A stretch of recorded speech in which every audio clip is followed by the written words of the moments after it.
Oi, gente, tudo bem com vocês? Meu nome é Luciana Lima, estamos no primeiro episódio do Pod Dele, um podcast pensado para ser uma conversa simples, trazendo o cristianismo para o nosso dia a dia. E eu já quero te pedir para você curtir, comentar e compartilhar esse vídeo com pelo menos 3 amigos, um no nome do Pai, outro no nome do Filho e outro no nome do Espírito Santo.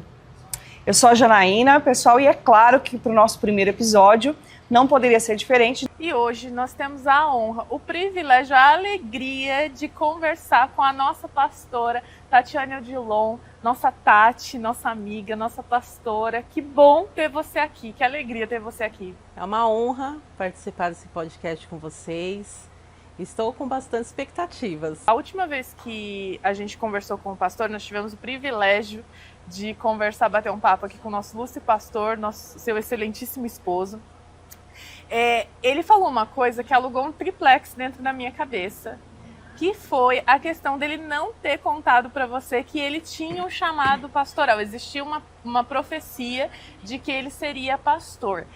E como é que foi isso para você? Você tinha uma profecia paralela também? Deus já tinha te falado alguma coisa? Como é que você recebeu isso dele, que pelo que ele falou foi basicamente, vamos assumir a igreja? Tipo, como é que foi isso? Foi basicamente isso, vamos assumir a igreja. Que foi um dos questionamentos que eu fiz para ele quando o nosso antigo pastor falou: olha, Reinaldo, eu penso em vocês têm a característica, você conhece todo mundo, né, da igreja. Quando ele veio falar para mim, eu falei: em que momento Deus falou isso com você? E aí ele começou a contar o que tinha acontecido. Mas também Deus me trouxe à memória, eu me converti numa igreja tradicional e um pastor muito amado em uma reunião falou: a Tati vai ser pastora. E naquele momento eu falei: tá repreendido em nome de Jesus. Né? A primeira coisa que a gente aprende quando a gente é cristão, né, no início da conversão. Tá repreendido em nome de Jesus. E eu levei aquilo na brincadeira. E ponto. Quando ele começou a falar: não, mas eu já tinha esse chamado, então eu casei enganada, gente. Geralmente a gente casa sabendo do chamado, que é para um, é para o outro. Mas eu entendo que Deus estava, né, nessa decisão. Foi um processo para eu conseguir assimilar tudo e poder ter a certeza de que realmente era de Deus. Porque nós tínhamos inúmeras possibilidades, né, no presbitério, só que essas possibilidades foi cada um Deus levando para um caminho, né, uma profecia que eles já tinham recebido anteriormente. Então Deus foi tirando para que só sobrasse a gente. Uma das coisas que eu pensei, né, eu creio que era Satanás já começando ali na minha cabeça, foi: mas só tem vocês, só sobraram vocês, então tinha que ser vocês. Então eu sempre me comparando: nossa, mas como que vai ser a gente substituir os nossos antigos pastores, que deixaram um legado, tem uma marca deles. Só que, como eu ouvi, né, o podcast dele, foi Deus foi trazendo, falando: eu quero cada um com a sua característica. Então eu entendo que todo ciclo o Senhor levanta as pessoas para aquele tempo.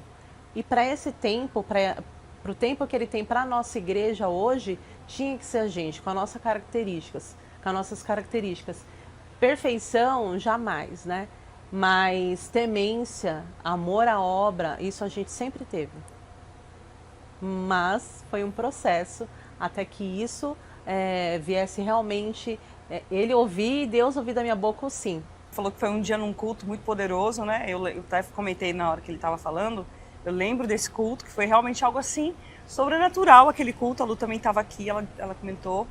E que naquele dia Deus falou com você e realmente trouxe aquela certeza. Foi ali que você teve a certeza de que era isso mesmo, que Deus estava no negócio, era para vocês aceitarem. Foi nesse culto, foi um culto assim, eu acho que marcante para quem estava na igreja naquele dia. Não só marcante pela palavra, pelos louvores, mas marcante porque a igreja estava diferente, a atmosfera da igreja estava diferente. E eu sempre gostei de ficar lá no fundinho, né, da parte do presbitério. E ali, todo culto eu vinha: Deus, fala comigo, eu não quero que seja um peso, eu não quero falar o sim para homens, eu quero falar para ti. E eu já sabia que o Reinaldo já tinha preparado o coração dele, ele já estava decidido. Só que o sim teria que vir de mim também para muitas coisas serem quebradas. E nesse culto, a atmosfera estava totalmente diferente, o Espírito Santo estava agindo. E eu vi uma outra pessoa no Reinaldo. Não comparando, mas eu tinha visto o pastor Felipe Parente, a autoridade, A unção, né? Ele pregando. E ele não prega grandes palavras, mas ele é um pastor. E eu falei, nossa, eu tô vendo o pastor Felipe no Reinaldo, na autoridade, ele tá pregando diferente. Na sinceridade, né? Na Eu sinceridade. sinto muito que existe... que às vezes a pessoa tá tão preocupada em realmente parecer tão culto, que aquilo nem cumpre o papel que a pessoa tanto quer, que é realmente tocar as pessoas, né? Mas existe muita sinceridade, né? Sim. Quando ele prega, assim.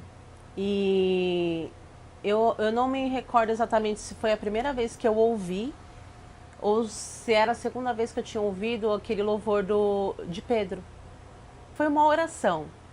Eu ouvindo e Deus falando comigo, não tenha medo. E vou me emocionar. Aquele louvor, ele fala, não tenha medo, eu irei aonde você estiver, onde você está. Eu irei.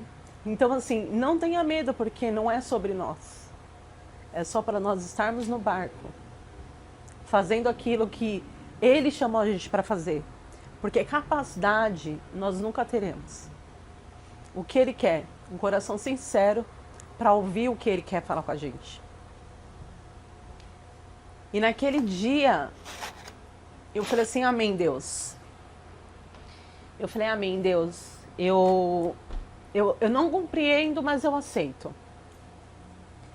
E aí ele falou assim, então você vai lá e vai falar para ele que você aceita. Aí eu, tá bom, quando eu chegar em casa eu falo, porque eu sempre tive muita resistência de ir ali na frente no púlpito, de estar aqui no púlpito. E Deus falou assim, quando você chegar na sua casa, você não vai falar com ele. Eu quero que você fale aqui. Então Deus queria que selasse.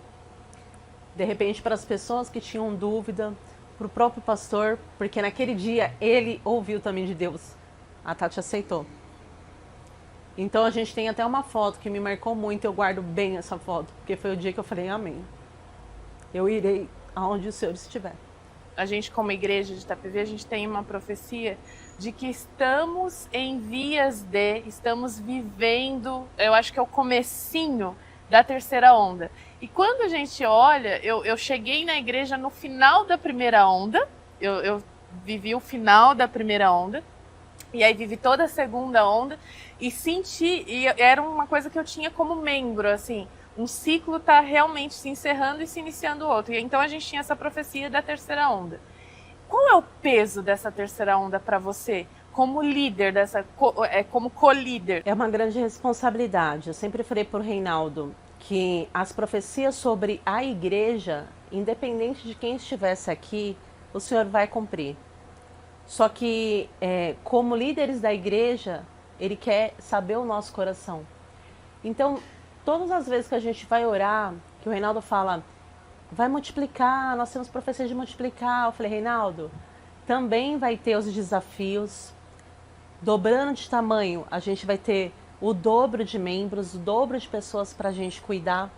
E o que eu sempre oro, que o Senhor guarde sempre o nosso coração. Porque a gente nunca foi por quantidade, nunca foi por luxo, né? Grandes templos, grandes iluminações, grandes som.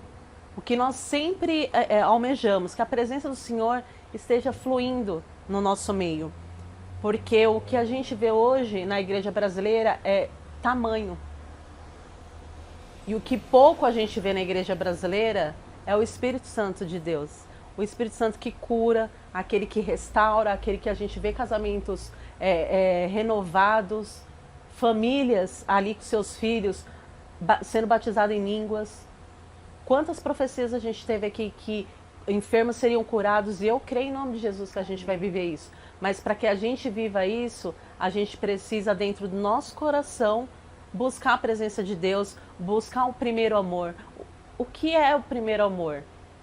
É você se prostrar, você, independente do horário, tá lá orando, jejuando.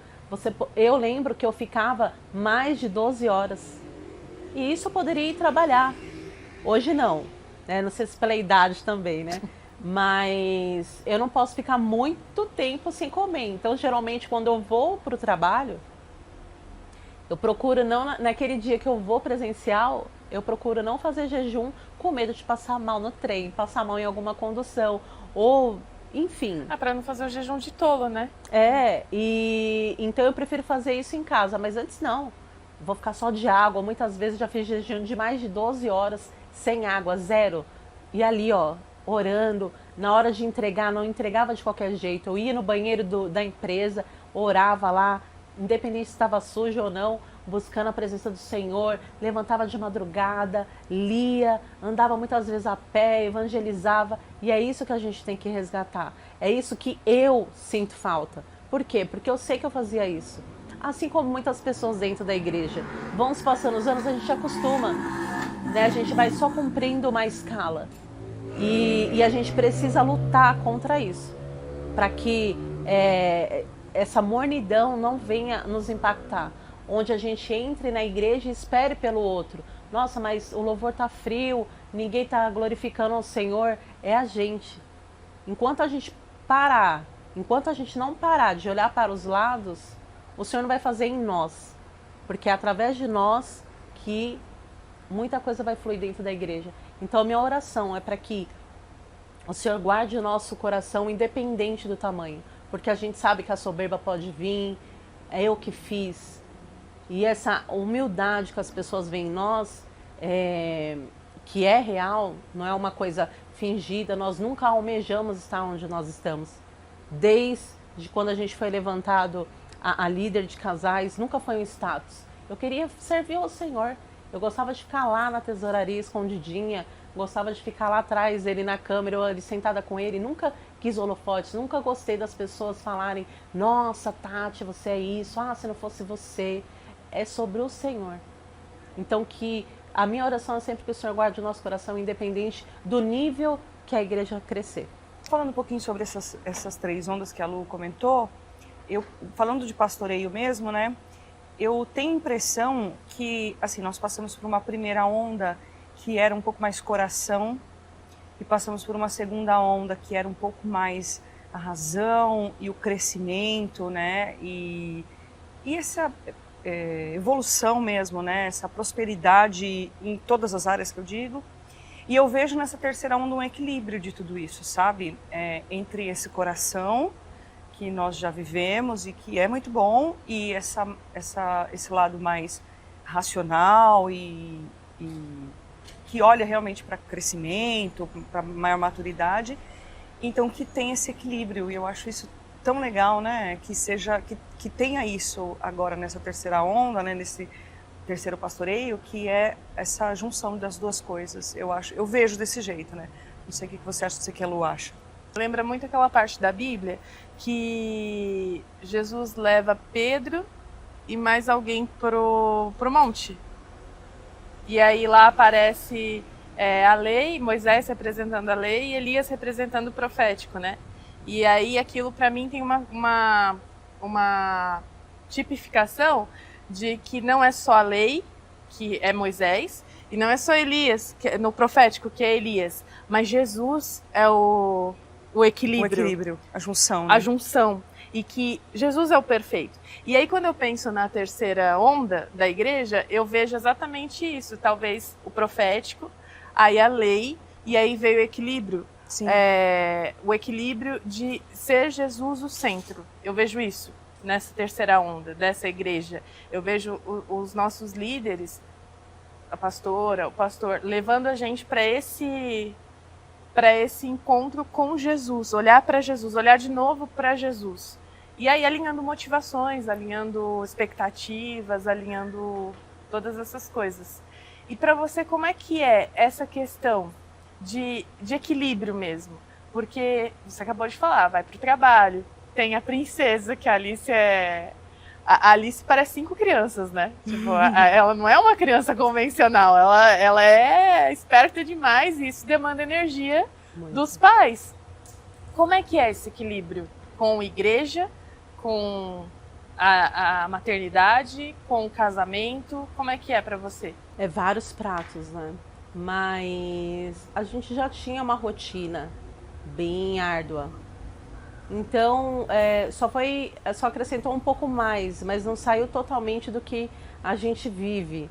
E graças a Deus a gente tem uma rede de apoio muito boa, que são os meus pais, os pais do Reinaldo e tantas outras pessoas que conseguem ajudar a gente.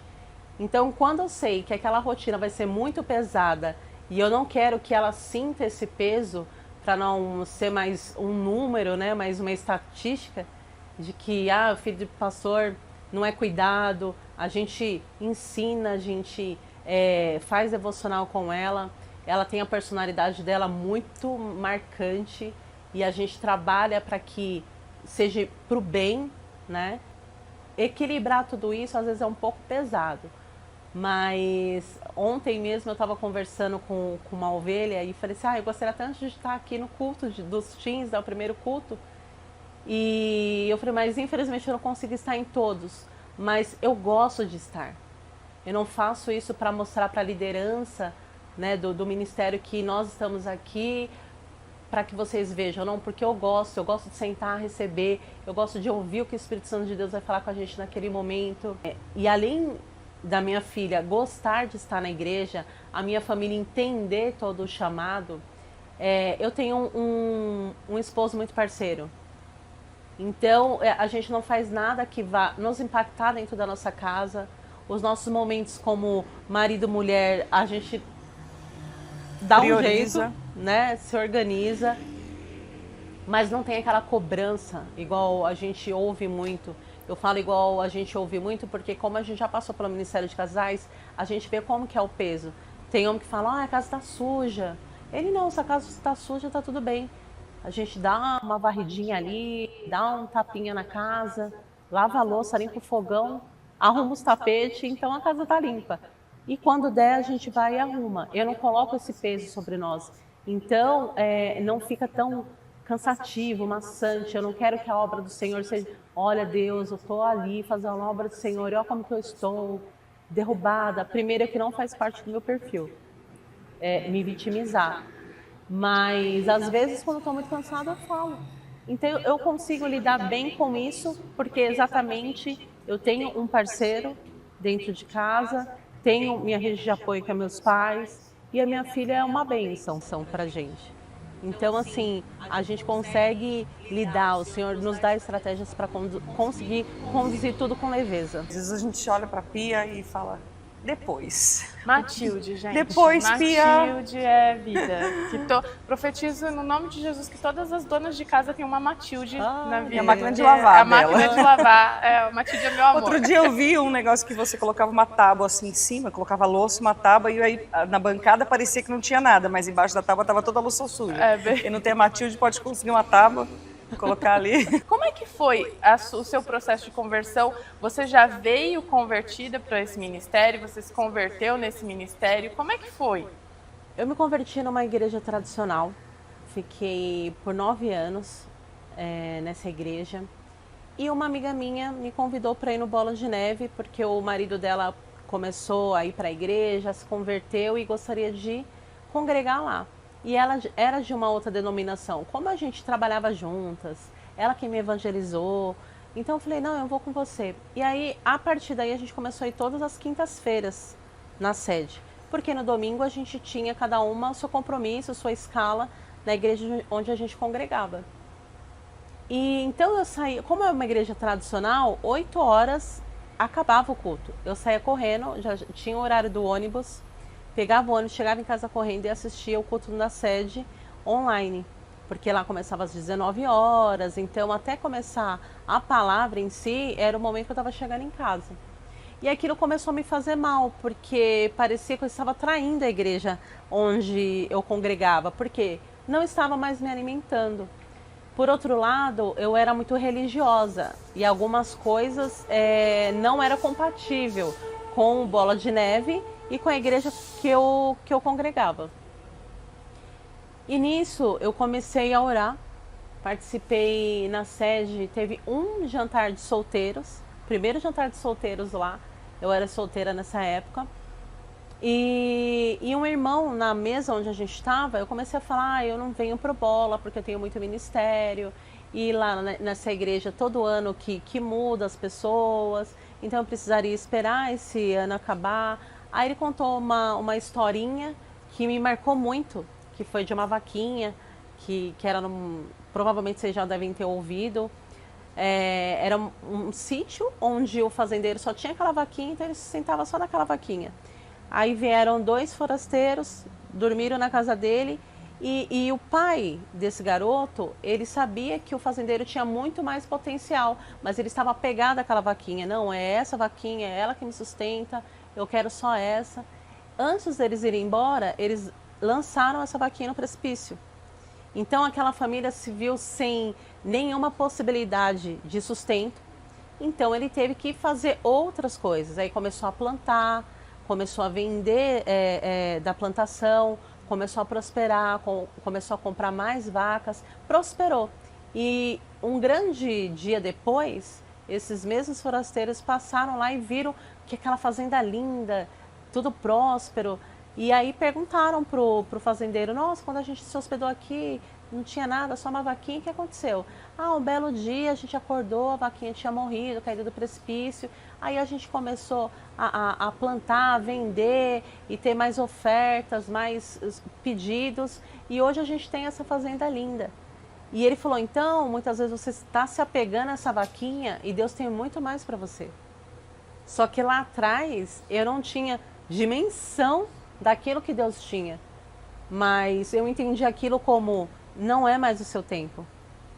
Aí eu cheguei no meu antigo pastor, meu primeiro, tenho muito carinho por ele, um homem muito sábio, mesmo por ser uma igreja tradicional, e chegando lá falando, olha, eu vou pro Bola de Neve, ele não fez nenhuma cara de espanto, diferente dos meus antigos líderes do coral e tudo mais.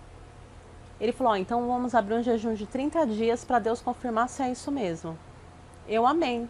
Mesmo tendo já certeza de que Deus já tinha falado comigo, eu obedeci, porque Ele era meu pastor. E no final desses 30 dias, eu falei, pastor, eu continuo, né? Deus continuou me falando que é o meu tempo aqui. Ele me abençoou e Ele falou assim, que você possa fazer muito mais do que você fez aqui por essa igreja, que você cresça muito mais em Deus, que você frutifique muito mais. E eu saí em paz, saí tipo, uau, agora, né, vou me juntar com os loucos. Mas confesso que não foi fácil, porque tinha os vícios que eu digo da doutrina, né, da igreja e tudo mais. Eu não me sentia muito segura, porque eu era solteira, tinha que vir para Itapevi, não era uma cidade segura. Hoje muita coisa mudou, muita coisa precisa ser mudada, mas muita coisa naquela época me trazia medo por eu estar sozinha. E o culto acabava muito tarde, mas tinha aquele mover e eu ficava, meu Deus, como eu vou embora? Mas se eu não for embora agora, o último ônibus vai passar. E aí eu comecei a vir. E um fato interessante, que essa minha amiga, ela servia no Boas-Vindas da sede. Ela falou, você precisa ir para uma célula. Aí eu falei, mas para qual célula que eu vou? Vou na época era o Sagrado Coração. Falei, pelo menos ali é perto da estação, é Jandira, eu tenho muito mais liberdade, conheço ali muitos lugares, qualquer buraco eu conhecia lá. Você morava em Jandira? Eu sempre não, eu vim para Itapevi com 12 anos. Só que era a divisa de Jandira com Itapevi. Então a minha vida toda foi em Jandira. Sempre estudei em Jandira, meus amigos de Jandira, nunca vinha para o fundão de Itapevi. E então eu conhecia muito mais lá, me sentia mais segura em Jandira. E ela falou assim, não, você precisa ir para uma célula que é perto da sua casa. Então você vai para a do Cardoso, que é perto da sua casa. Vou pegar o telefone dos líderes. E não tinha o telefone dos líderes. Aí ela falou, então você vai lá pro Sagrado Coração até a gente conseguir o telefone dos líderes de lá. Eu falei, tá bom. Aí fui, chegando lá, era a célula do meu futuro esposo, hoje meu Legal. esposo. Olha o Espírito Santo aí. Olha o Espírito Santo, né, conduzindo todas as coisas. E peguei afinidade com a minha sogra, ela me ligava, cuidava de mim, né, sempre me mandava mensagem. Então eu falei, não, eu acostumei aqui, quero ficar aqui.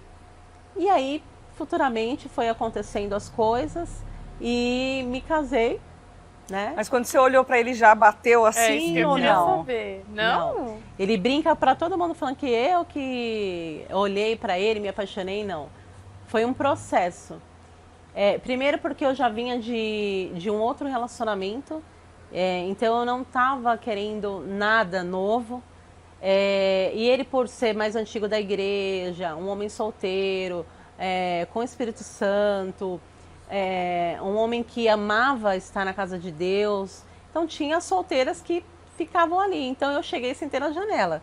Só que quando eu vi que tinha essa disputa, né, vamos dizer assim, já tinha algumas na fila, eu falei, não quero me envolver.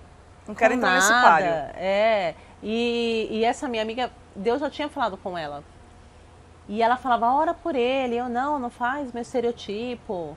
Mas eu olhei para ele, eu só vi ele com um homem de Deus. E como o filho da minha líder, que ele também era líder na época, mas a gente só se aconselhava com mulher.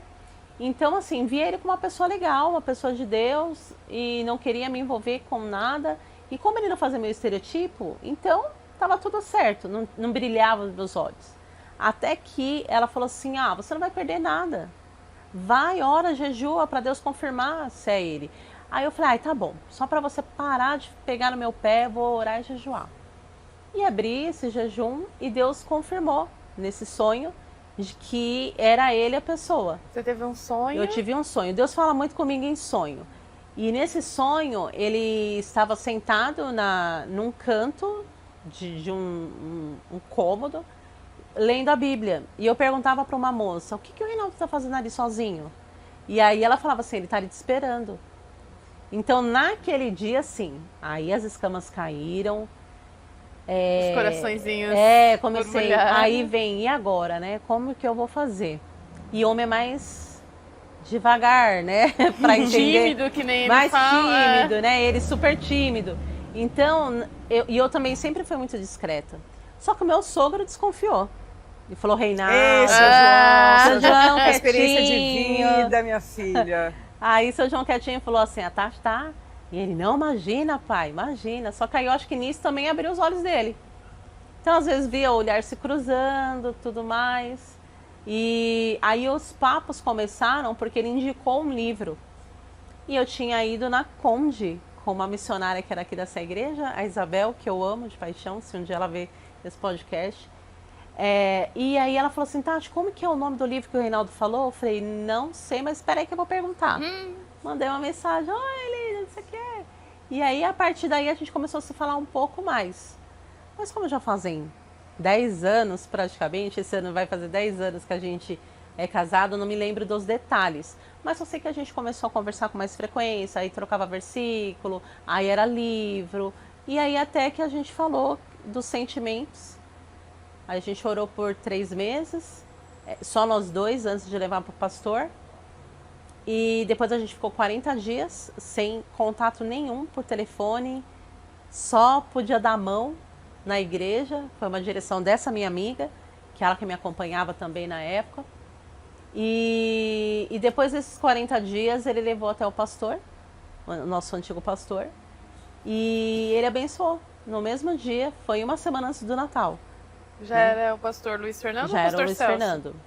Mas quando você chegou na igreja, ainda era o Celso ou já era o Luiz Fernando? Era o Celso ainda. Porque foi na mesma. Era o final da primeira onda. Isso, eu ainda fiz o curso de líder com o pastor Celso, mas quem ungiu a gente foi o pastor Fernando junto com o nosso supervisor, o Giba. Fiquei uns 6 meses, 8 meses, até que mudasse o pastoreio.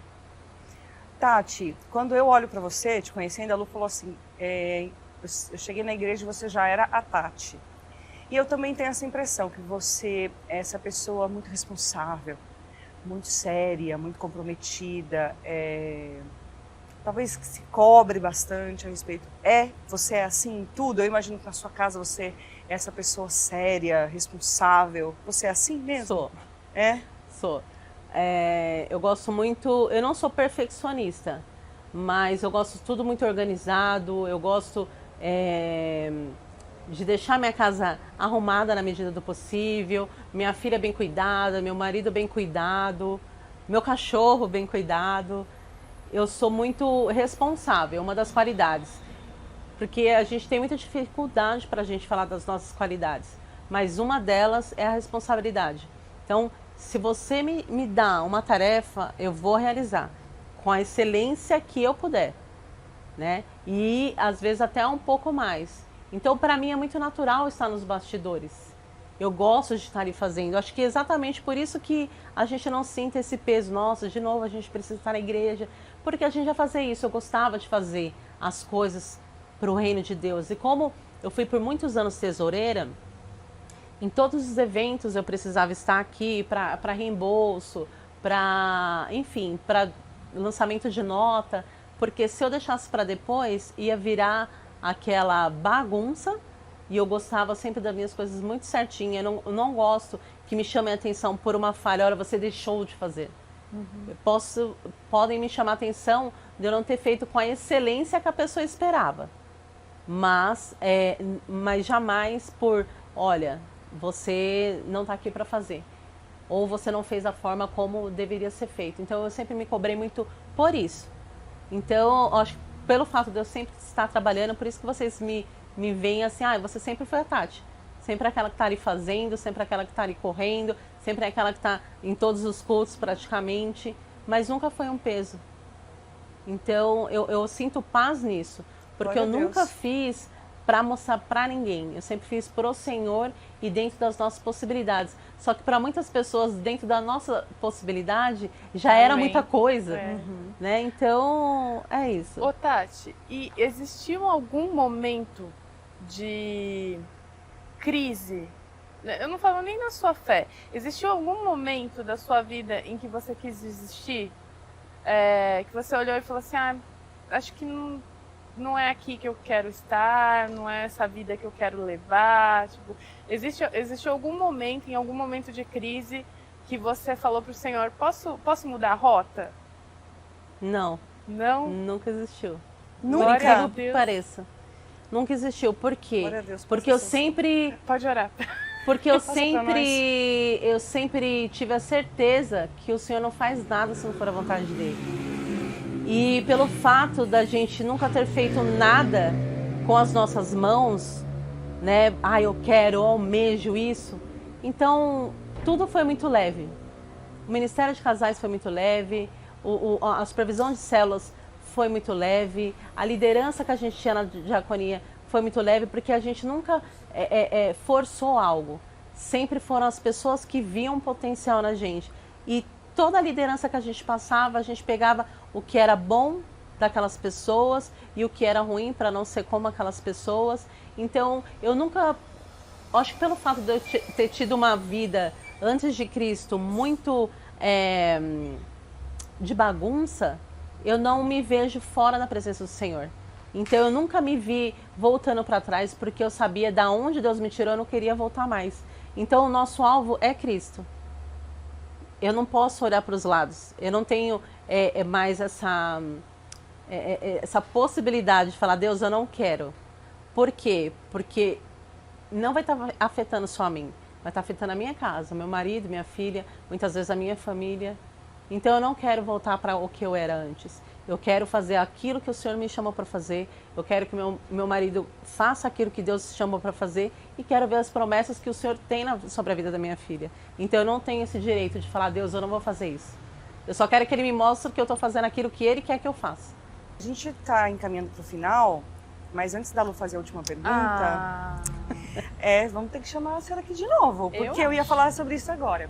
Eu queria muito, depois, uma outra oportunidade que a gente falasse sobre mulheres. Eu acho mulher uma peça assim no reino tão incrível, a gente é tão cheia de responsabilidades, de coisas que Deus colocou em nós mesmo.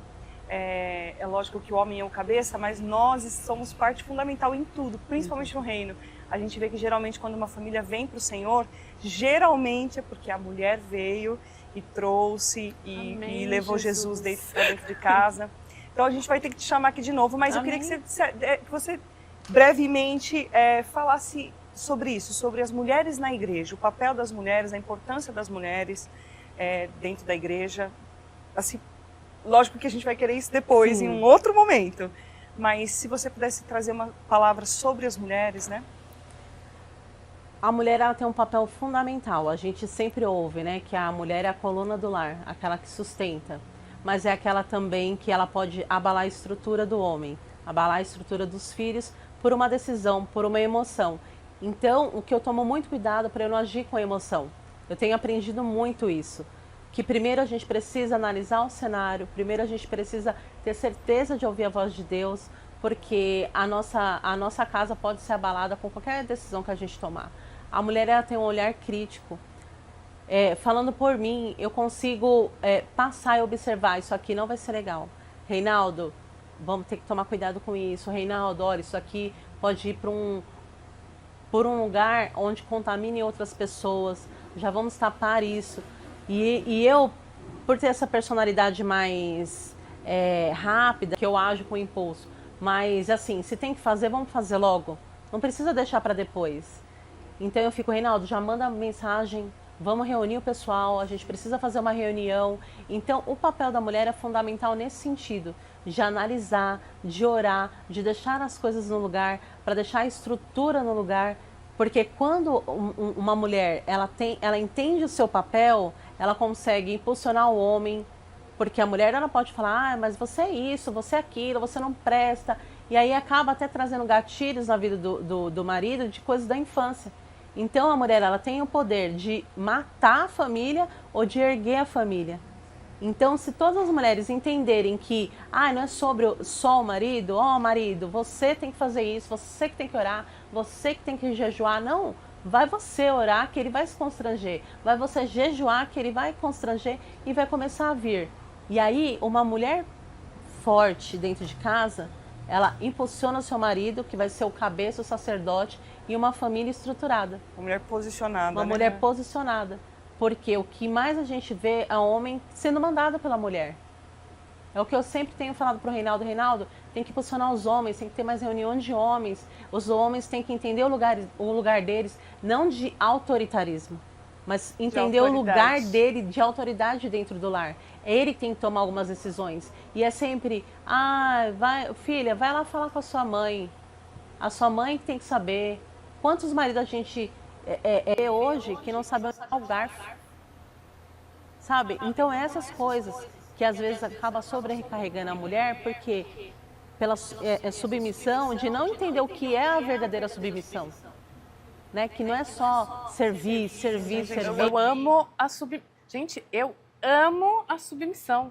A submissão é realmente um mimo de Deus. Quando eu falo assim, eu sou queridinha de Jesus, eu falo pro Fábio, eu sou queridinha de Jesus, porque quem tem que ser submissa aqui?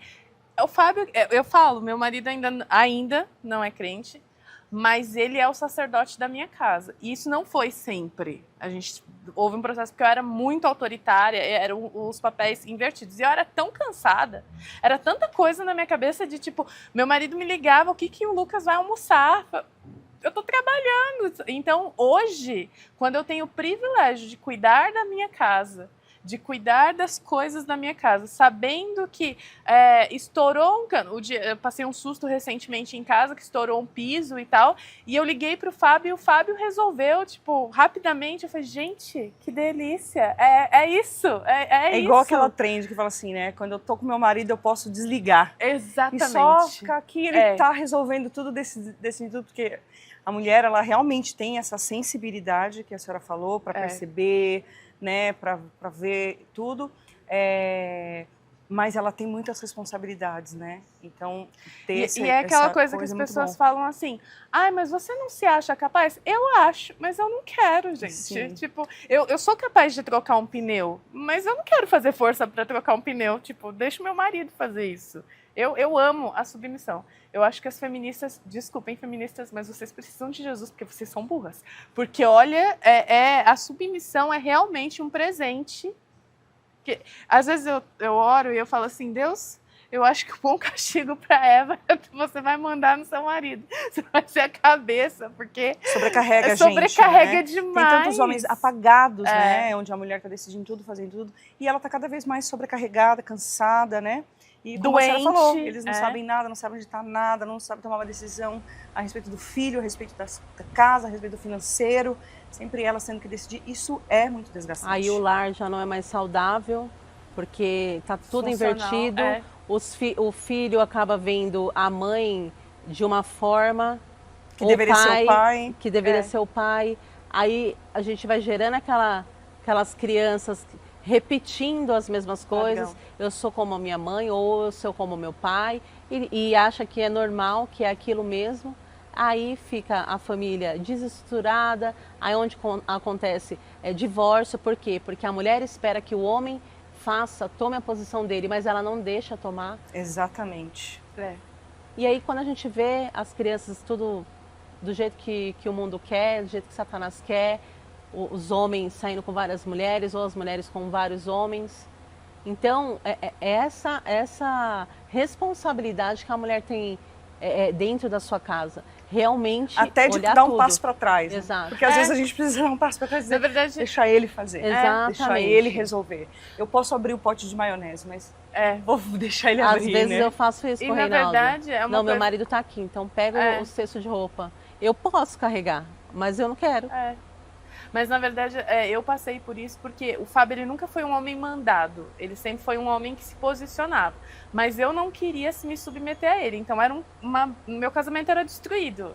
A gente brinca, a gente fez 22 anos de casado, mas a gente fala por pura teimosia, porque não sei como que a gente passou os 10 primeiros anos. Mas eu me lembro claramente que um dia eu estava muito desgastada com tanta briga, porque era o tempo todo o embate. E aí a antiga pastora estava na minha casa e eu estava muito chateada com uma briga. E eu falei assim para Deus, Aí ela falou, e eu falei para ela, eu falei assim, Deus não é capaz de mudar o Fábio, nem Deus é capaz de mudar o Fábio. E aí ela, muito sabiamente, em vez de falar, olha o que você está falando, que absurdo, ela olhou para mim e falou assim, então por que você não deixa Deus mudar você? E aí eu lembro que naquele dia eu fiz uma oração e eu falei, Deus, se você não é capaz de mudar o Fábio, o jeito dele pode me mudar, porque eu não aguento mais do jeito que tá. E aí o Senhor começou a me mudar, me transformar, e o meu marido se autodenominava ateu. Ele dizia que ele era ateu e ateu convicto. Depois de alguns anos, eu ouvi da boca do meu marido, falando para outras pessoas, inclusive para os pastores, que ele não tinha mais condições de negar que Deus existia, porque ele tinha visto a mudança em mim dentro de casa. Aí eu fiquei em choque, porque ele nunca tinha dito aquilo para mim. E falou assim, e para mim foi um impacto a mulher sabe edifica a sua casa. E hoje quando eu vejo, meu marido não é cristão, não vem para a igreja, mas ele é cristão. Quando eu vejo ele, glória a Deus, e ele fala assim, esse é o seu departamento, vai lá orar para ver se a gente tem que fazer isso daqui. Eu fico, nossa Deus, como ele mudou. Como ele mudou, assim, o Lucas está agora com a habilitação e aí domingo o Lucas foi pro shopping sozinho. E aí ele, ai meu Deus do céu, chegou a minha vez agora, esse menino andando sozinho, cresceu. Deus, por favor, guarda ele, eu nunca te pedi nada. E eu olhei assim pra ele, tipo... Ô, glória! Então, Jesus mas tá trabalhando. Foi uma transformação que precisou partir de mim. De eu aceitar me submeter. E, gente, tem o pensamento que diz bênção. assim, que quando a mulher tá bem, a casa fica bem. Mas quando a mulher acorda mal, a casa inteira fica mal. Então a gente tem essa sensibilidade, essa responsabilidade. Como a gente falou, né? Até de deixar o homem ser homem, né? Exatamente. Como a senhora falou, tem mulher que reclama, mas não deixa, né? E vamos para a última pergunta então, Lu? Vamos fazer aquela de Jesus? Vamos. Então bora lá. É eu?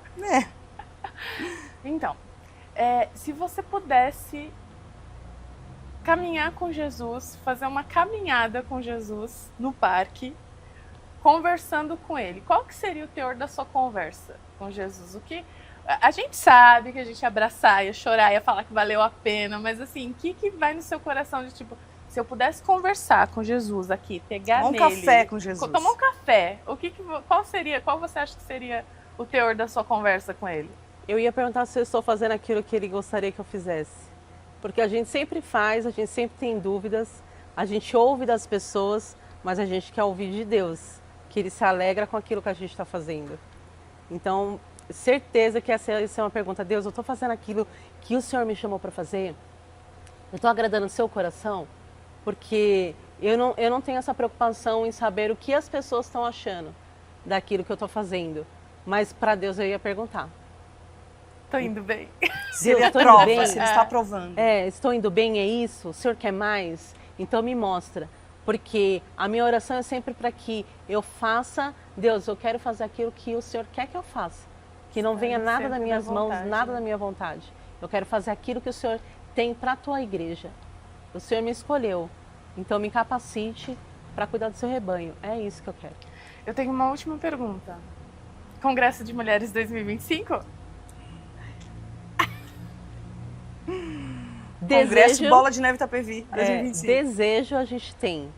Capacidade eu sei que nós temos.